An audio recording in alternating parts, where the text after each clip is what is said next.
Shalom, selamat pagi Bapak Ibu sekalian, selamat beribadah. Dan pagi hari ini kita tetap di rumah saja, tapi tidak mengurangi sukacita kita. Kita tetap beribadah kepada Tuhan. Sebelum kita beribadah, kita akan berdoa terlebih dahulu. Tuhan Yesus, pagi hari ini hati kami terbuka bagimu. Berfirmanlah Tuhan, supaya kami pagi hari ini diberkati oleh Tuhan. Dan firman Tuhan itu mengubah seluruh kehidupan kami. Kami siap untuk mendengarkan firman-Mu. Maka dari itu Tuhan, kami berdoa di dalam nama Tuhan Yesus.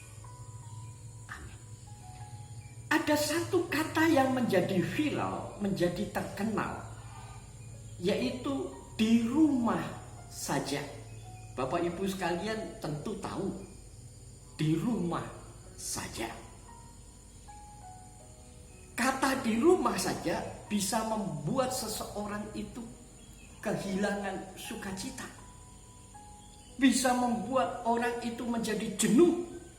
Bisa membuat orang itu menjadi bosan. Bahkan kehilangan kebahagiaan. Sehingga pagi hari ini saya tidak mau sidang jemaat Tuhan kehilangan kebahagiaan. Saya mau Bapak Ibu sekalian mengambil firman Tuhan di dalam Filipi pasal 4 ayat 4 sampai ayat 7 yang mengingatkan tentang rahasia hidup berbahagia. Rahasia yang pertama Bapak Ibu sekalian untuk kita tetap bisa hidup berbahagia meskipun situasi dan keadaan ini tidak baik. Apa rahasianya? Yang pertama Bapak Ibu sekalian, selalu ada sukacita di dalam Tuhan. Sekali lagi, selalu ada sukacita di dalam Tuhan. Di dalam ayat 4 dikatakan, bersukacitalah senantiasa dalam Tuhan. Sekali lagi kukatakan, bersukacitalah. Ini ditulis oleh Rasul Paulus di dalam penjara. Kalau saya boleh katakan, di rumah saja.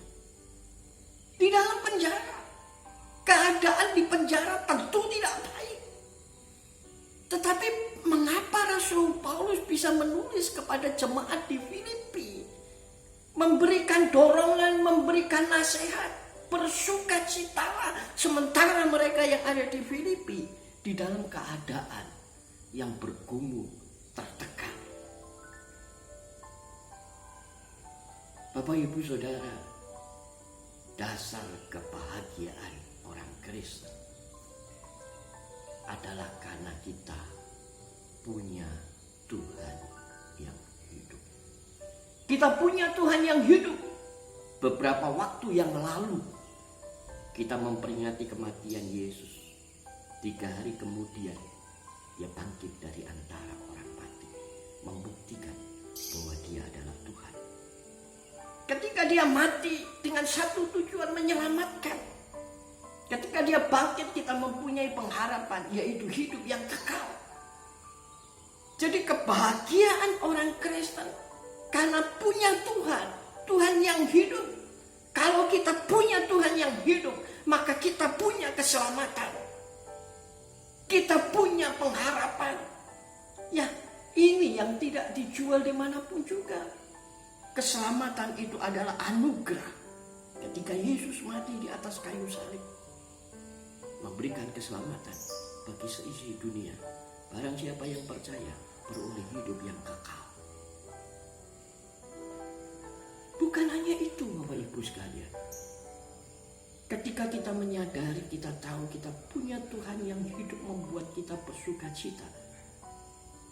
Maka hal yang kedua Bapak Ibu sekalian, bukan hanya keselamatan dan pengharapan, tetapi kita mempunyai perlindungan, penyertaan, penjagaan.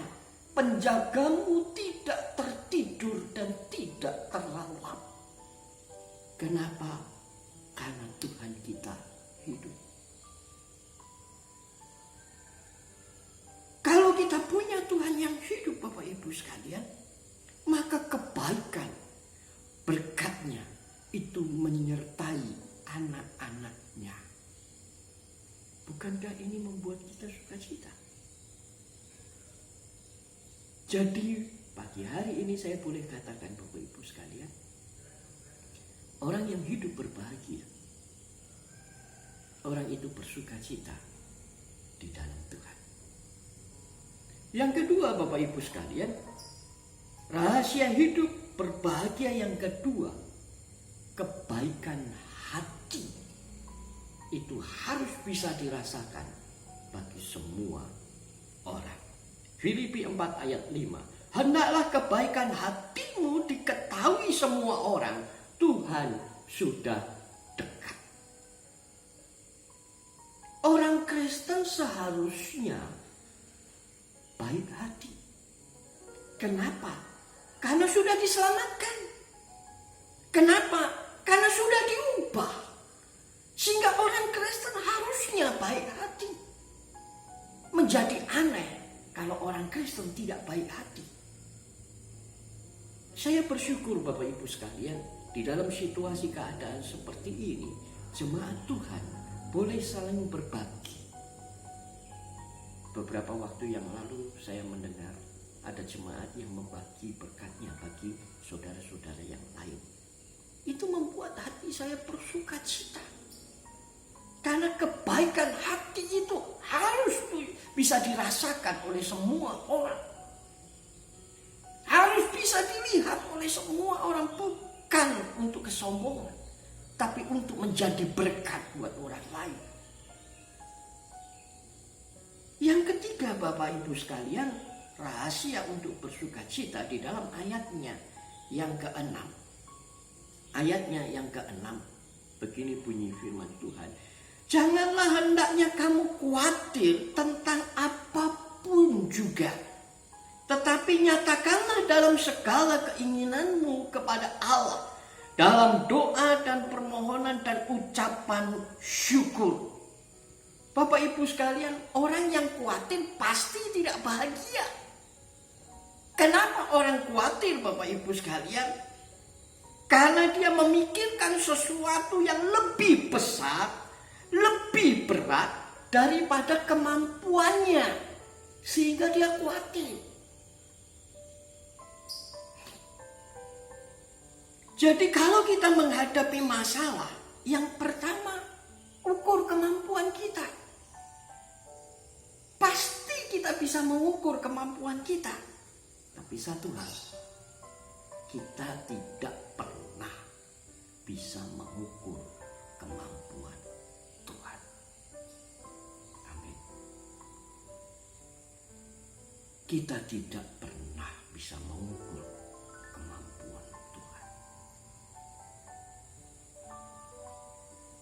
Kalau kita ini Bapak Ibu sekalian terbatas, Tuhan itu tanpa batas. Maka dari itu Rasul Paulus katakan, serahkanlah segala sesuatu itu di dalam doa, minta dan bersyukur kepadanya. Kenapa? Karena dia tanpa batas. Dia tidak bisa dibatasi. Dia mampu, dia kuat. Kita tidak mampu, kita tidak kuat. Serahkan segala pergumulan kita saat ini kepada dia. Sekali lagi, karena dia mampu. Serahkanlah di dalam doa, minta dan bersyukur kepada Tuhan. Itulah rahasia kebahagiaan yang tidak dapat dibatasi oleh situasi dan keadaan. Apapun situasi dan keadaan, mari kita ingat bahwa kita punya Tuhan yang hidup. Itu yang membuat kita akan bersukacita. Yang kedua, situasi keadaan apapun juga, kebaikan hati itu harus muncul sehingga kita berbahagia. Yang ketiga, jangan khawatir. Jangan khawatir. Karena kita punya Tuhan yang hidup. Tuhan Yesus memberkati kita semua. Mari kita akan tutup di dalam doa. Hamba-Mu sudah selesai berbicara Tuhan. Tapi pagi hari ini. Tuhan berkati kami semua. Terus berbicara kepada kami. Menyempurnakan firman Tuhan. Sehingga kami boleh mengerti dengan baik akan firman Tuhan. Sehingga hidup kami tetap berbahagia di dalam situasi dan keadaan yang tidak menentu ini. Terima kasih Tuhan Yesus. Kami berdoa di dalam nama Tuhan Yesus. Haleluya.